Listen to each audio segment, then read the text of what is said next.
Hello.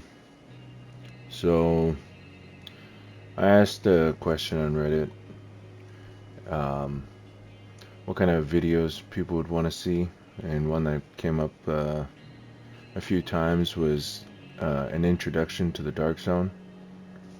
And I Agent figured requesting backup. I would start with build philosophies when it comes to playing in the Dark Zone, because those are way different than they are in PvE when you're doing regular open world stuff or the raids or anything like that.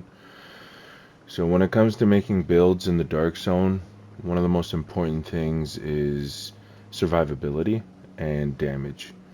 You have to be able to survive the amount of damage that people are putting at you in one of two different ways.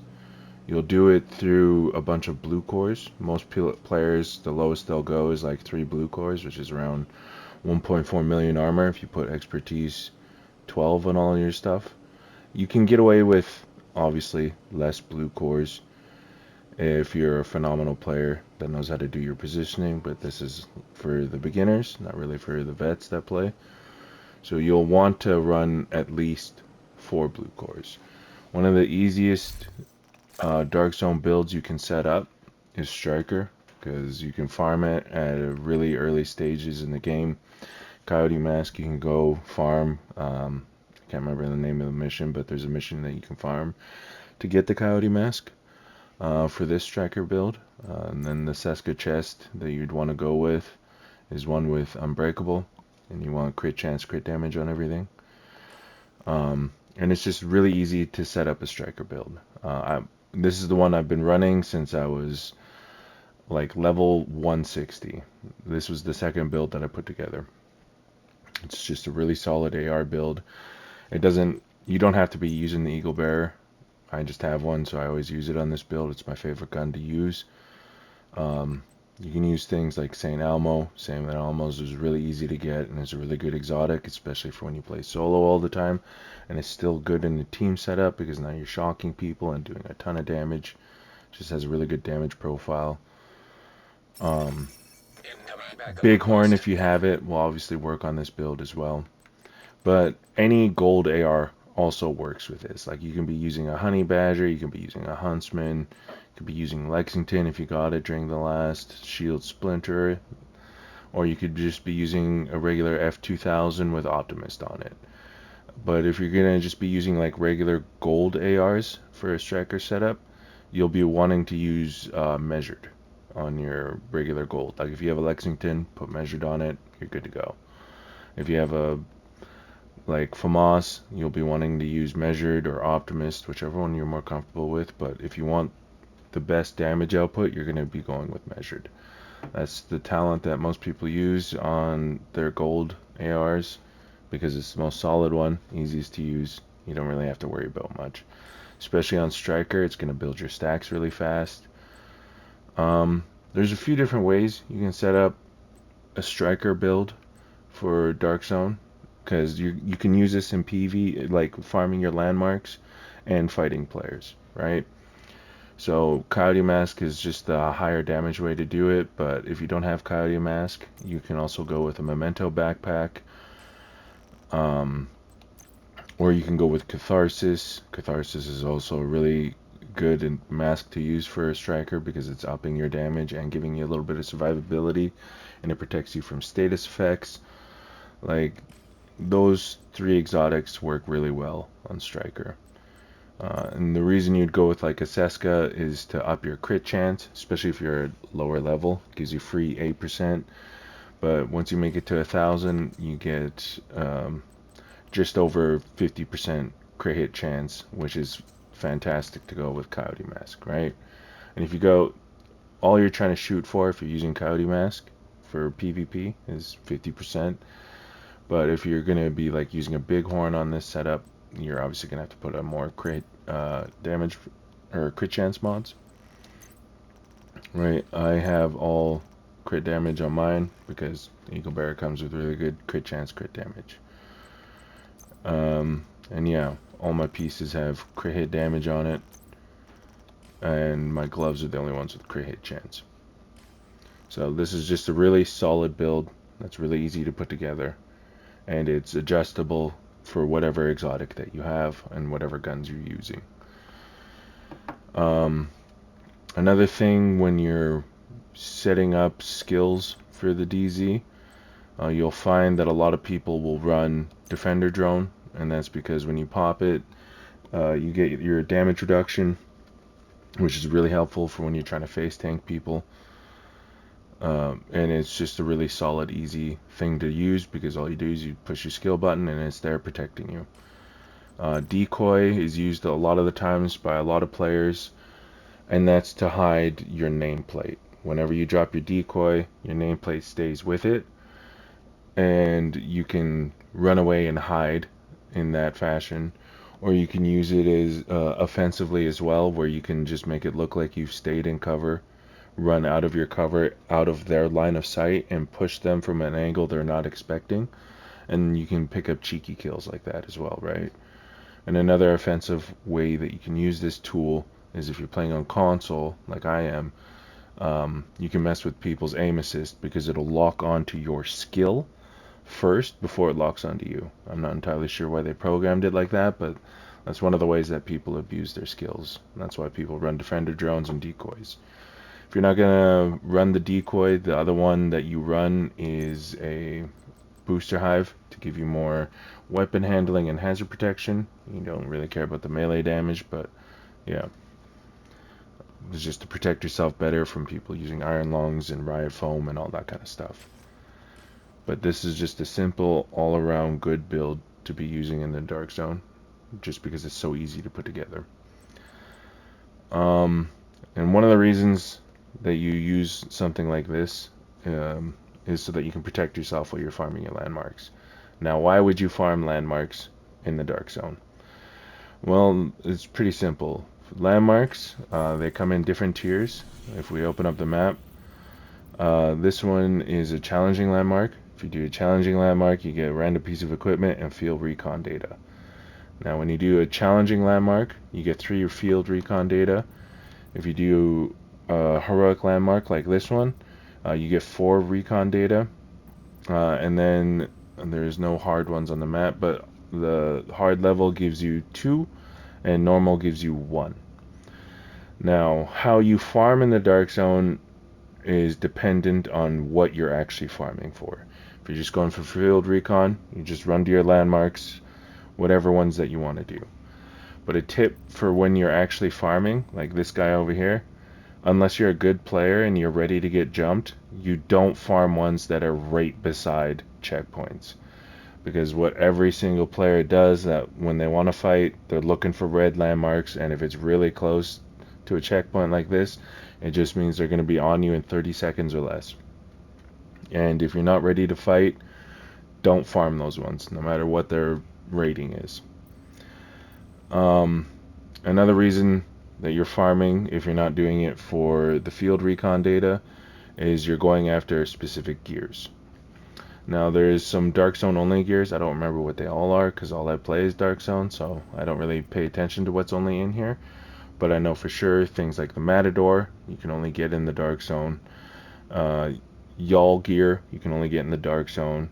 Same with System Corruption, and there's a few other things that are in here, like the Emperor's Guard knee pads. You can only get those in the Dark Zone. And there's targeted loot days for the Dark Zones. Like right now, it's Wyvern Wear in the south. We've got Petrov Defense Group in the east. And we've got, what is this? In need of backup. Measured Assembly in the west, as of right now. But they change every day at 1 p.m. Western time. I'm sure you can look up what that is for you in whatever time zone you're in. But yeah, they change daily, and there's also what you'll see, like this knife that denotes that this is the invaded Dark Zone. And when you go in here and you do your landmark, there's also going to be a chest in there, right? And in the invaded Dark Zone, you don't need a Dark Zone key to open those. Now, why are you opening chests in the Dark Zone? There's only one reason. You're going after exotic components, because once per day per character, if you go and open up a chest, you have a really good chance of getting an exotic component out of it.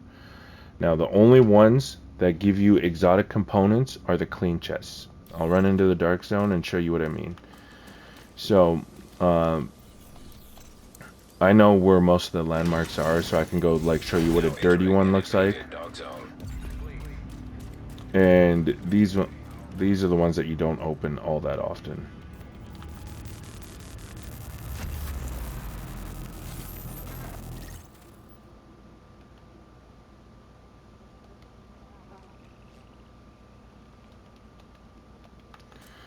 So this one will have a dirty box. I'm not going to show you where all the dirty boxes are and where all the clean boxes are. If I did, that would take me like 4 hours to show you each Dark Zone's boxes. But you'll eventually start realizing where they are and what you're looking for.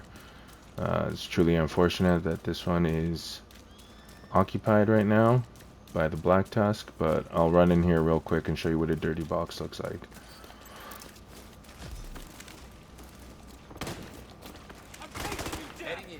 So these are what we call dirty boxes. They got a bunch of yellow paint on them and everything like that. And they can only be opened once, like every hour or so, and then they reset. See how I can't open this one? That's because someone has already opened this one. So someone's running around doing boxes in here.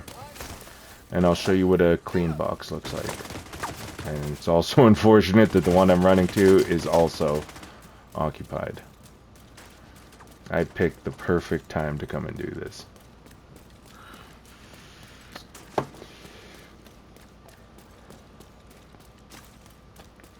Oh, also when someone is engaged in landmark, it is red and it shows up on that icon. See how I ran past it? Someone thinks that I'll be checking boxes. And you see how this one just turned red? That means someone's engaged it.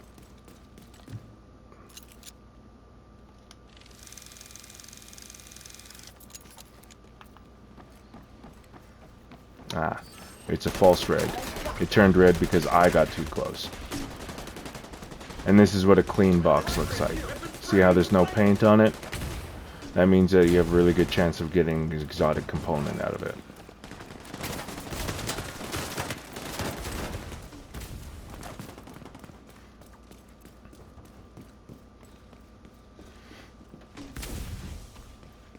And yeah, so that's one of the reasons that people come into the Dark Zone all the time, is to check the boxes.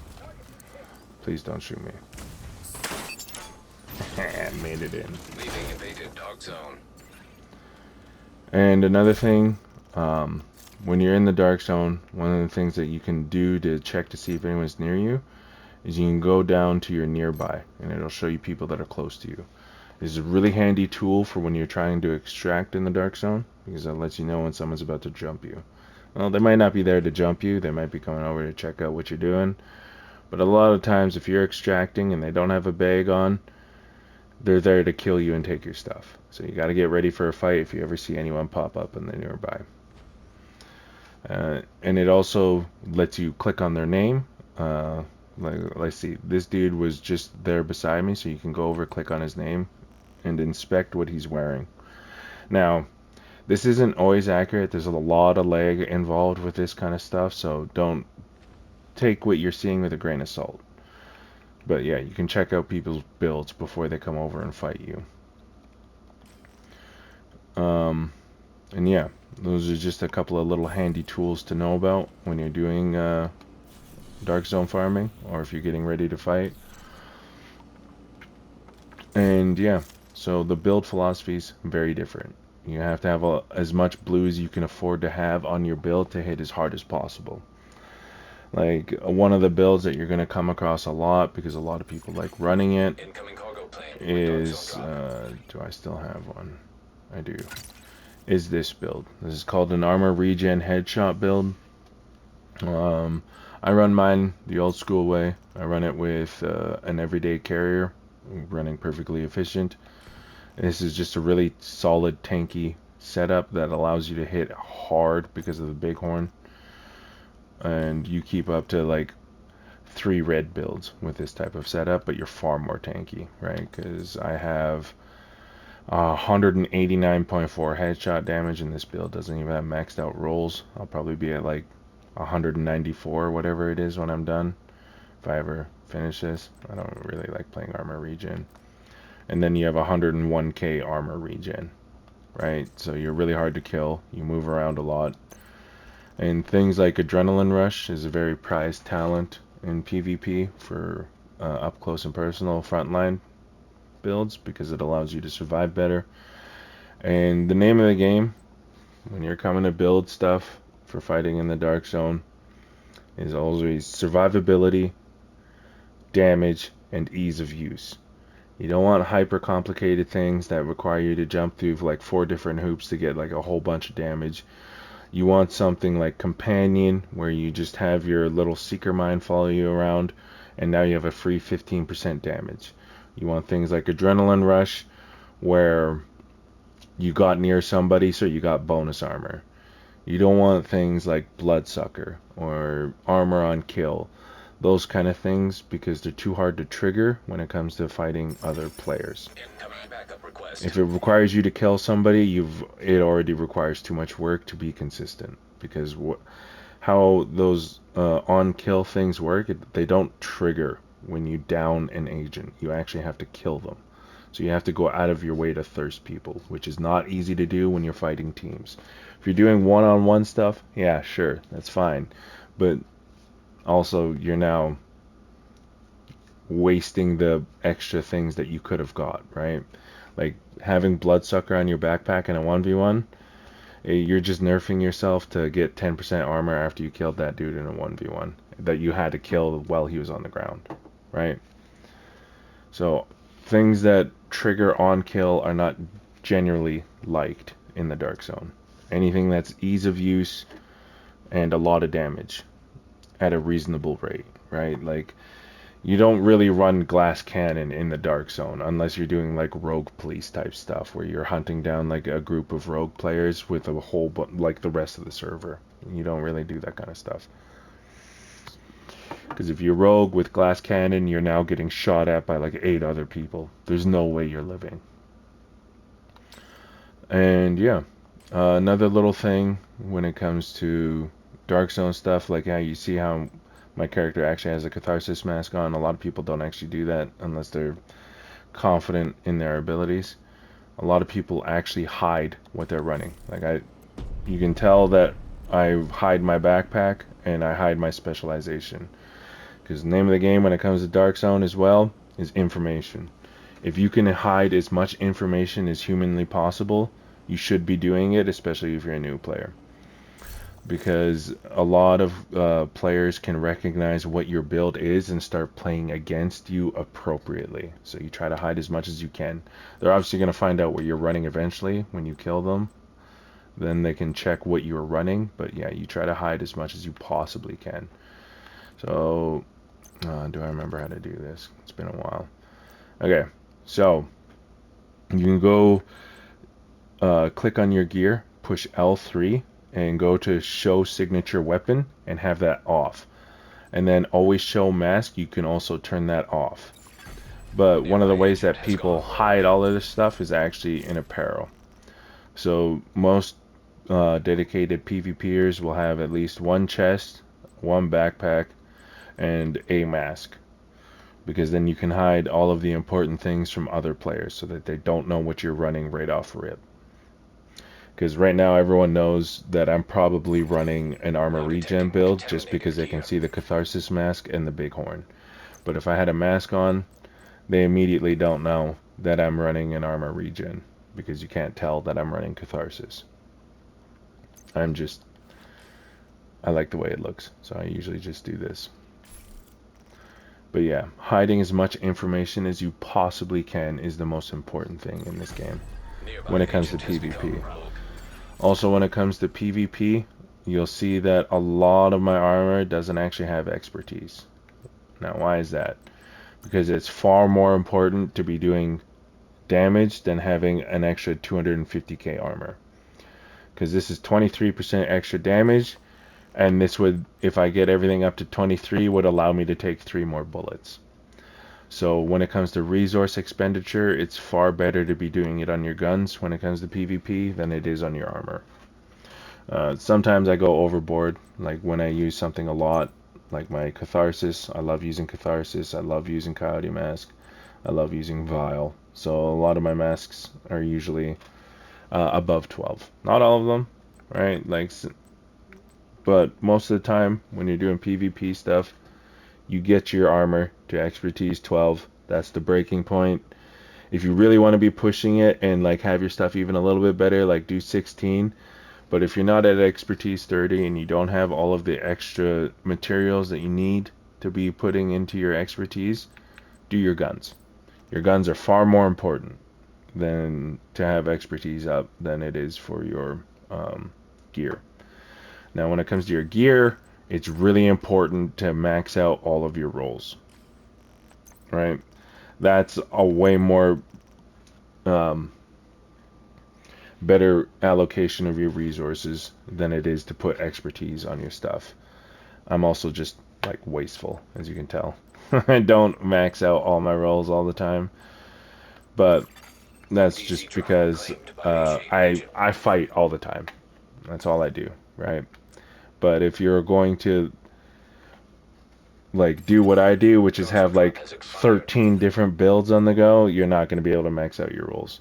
What I would recommend is you find your favorite build for fighting other players and work on that one. And then find a second one and work on those two. If you focus all of your resources on like 2 or 3 builds, you're going to have really powerful builds really, really quickly. And it'll be far easier than what I do, but I just have severe ADHD and I love making a ton of builds. But yeah, that's kind of like a basic intro to all that kind of stuff. When it comes to fighting players, there's 2 generally accepted playstyles. There's frontliners and there's backliners.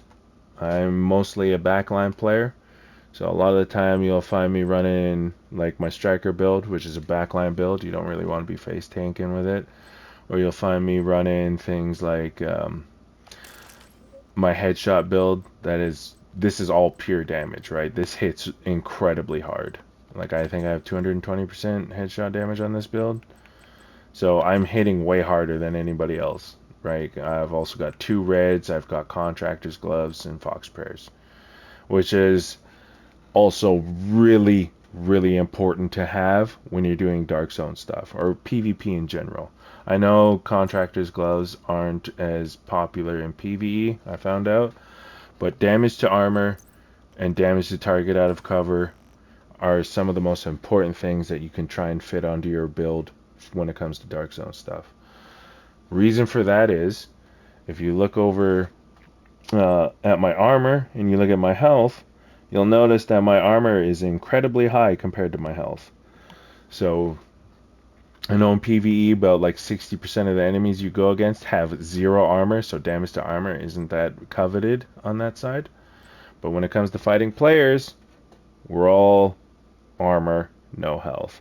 It's very important to have damage to armor where you can get it, and it's very important to have damage to target out of cover because no one plays in cover. So usually every single PvP build will have damage to target out of cover rolled in their attributes, unless of course you're running an LMG, in which case it comes as one of your core attributes, in which case you put damage to armor on. Doesn't matter what gun it is, if you can fit damage to target out of cover on it, put damage to target out of cover on it if you're going to be using it in PvP. Those 2 are just very coveted and very useful. Not every build is going to use them. There's specific circumstances in which you won't. But if you have room to run contractors and room to run fox prayer, run them. That's the most damage you're going to get out of 2 pieces of gear, because that's 18% multiplicative damage. In case you don't know what that means, most things in this game are additive when it comes to your damage. Like if you look at your core attribute, it says weapon damage. That's 15% additive damage. So it's just going to add up all of your damage together, and then at the end of your damage numbers, how it calculates it is your damage multiplicatives come in, which is your damage to armor, your Hunter's Fury, your damage to target out of cover, and I think there's a few other sources of multiplicative damage, and you'll start to figure out what those are. But yeah, those are the most important damage things to have on your build if you can fit it. Not every build can, but yeah, if you can fit it, run it. That's why, like, when you're setting up ninja backpack builds, Walker Harris is so good compared to something like on a build like this, you could probably run a Fenris piece, but this is worth more damage because it has 5% damage to armor instead of 10% assault rifle damage, right? Because it's 5% weapon damage, 5% damage to armor. So if you can fit it, run it. And yeah, it's kind of like a basic idea of like how builds are done, why you would go into the Dark Zone, which is to get field recon data, exotic components, or if you're just like me, you like fighting other players because it's a very good test of skill. And yeah, if you have any other types of questions, I'm always down to answer them. Like if you want to know like what stat rolls do and which ones are actually important in the Dark Zone, or maybe like you want to know like a farming build, like if farming builds in the Dark Zone are very different than they are in the open world as well, because you do have to be able to fight players. So that's when you'll see a lot of people run like a build like this for their farms. Just because it is a ton of damage, so you can kill your NPCs very quickly, and you get like 3% armor regen off of the Memento backpack, and it has like really good self-sustain. Anything that you farm in the Dark Zone with has to be able to eat a lot of damage, like a ton of it, because you have to clear your landmarks out very quickly so that you have the least amount of chance of getting jumped while you're in there farming your landmark. So you have to be able to kill fast, keep yourself alive very well, and have a head on a swivel. Like this is one of my favorite ones to run around with and to farm landmarks because I get to run the scanner pulse. I'm running the Kingbreaker. I don't know if I'd recommend this as your farming build in the Dark Zone, especially for a newer player because the Kingbreaker is not kind, and I run 0 weapon handling on this build. It's all crit chance, crit damage. So you'd have to be very comfortable using the Kingbreaker on a setup like this because I'm running Perfect Closer, or Perfect Spotter, which is the closer chest. And I can fight other players with this because it's a ton of extra damage, right? Because this is amplified damage that you're getting from Perfect Spotter, and this is also amplified damage. So I'm getting 40% amp damage just from these two things. And then I'm also running Memento, which is 30% extra weapon damage. That's additive. I'm also running Contractor's Gloves for damage to armor, damage to target out of cover, so it's multiplicative. Getting extra damage to armor from 2 pieces of Walker and Harris, right? So this does a ridiculous amount of damage. And I'm 3 red and 4 blue with an extra skill tier. Makes your defender drone a little bit better. I get a better pulse. So little things like that are things that you have to think about. How you can fit as much damage to armor and damage as you can into your build. And to be as tanky as possible. And how you be tanky is kind of up to you. There's a lot of ways to interpret that. Right? So I'm 4 blue cores with 3% armor regen. So I have pretty good survivability. I'm 1.6 million armor, and I hit way harder than most people are going to. So, if you have any other questions, feel free to ask. I'm always down to answer. And if you're a vet to the game and you somehow watch this long about me rambling about random shit, maybe leave a comment. Let's try and help out some of the newer agents in here. Try to get them set up properly so that they can come and have fun in the Dark Zone with us and maybe we can have some good fights. You all have a wonderful day.